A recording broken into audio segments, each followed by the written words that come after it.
2，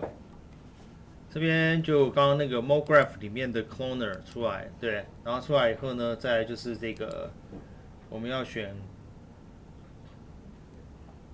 应该说我们要拖拉啦，拖拉那个方块到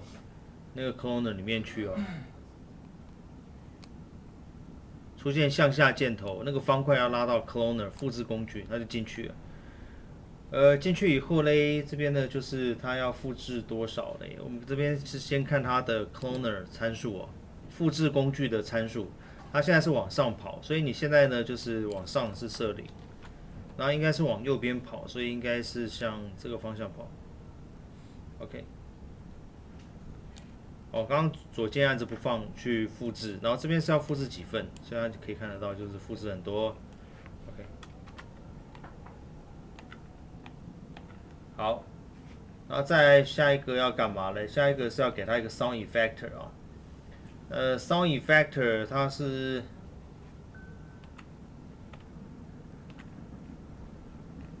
应该是选到 Cloner，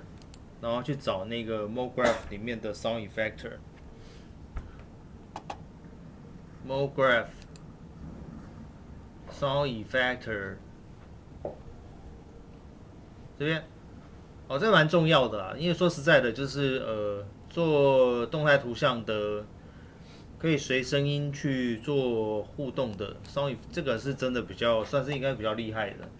那我觉得除了这个之外哦，大概可能现在这一类的算厉害的，应该是要么就是胡迪尼，要不然就是 Blender 的那个 Geometry Node，因为这些3D 都比较强调程式的部分哦，所以它可能会这方面比较强。所以你现在点 Cloner 去看它的 Effector 里面有 Sound Effector，哦，所以有 Sound，然后有 Sound 了以后呢，这边呢再来就是要指定那个声音的档案哦，声音的档案是在哪里啊？我们看一下它的 Sound， 然后在它的 Effect 里面，然后这边要去找那个音档哦。哦，我现在没有音档了，我看一下，我这个音档可能要去哪里找啊？因为我觉得网络上面应该蛮多的，要不然就是 AI 直接自己做一个嘛。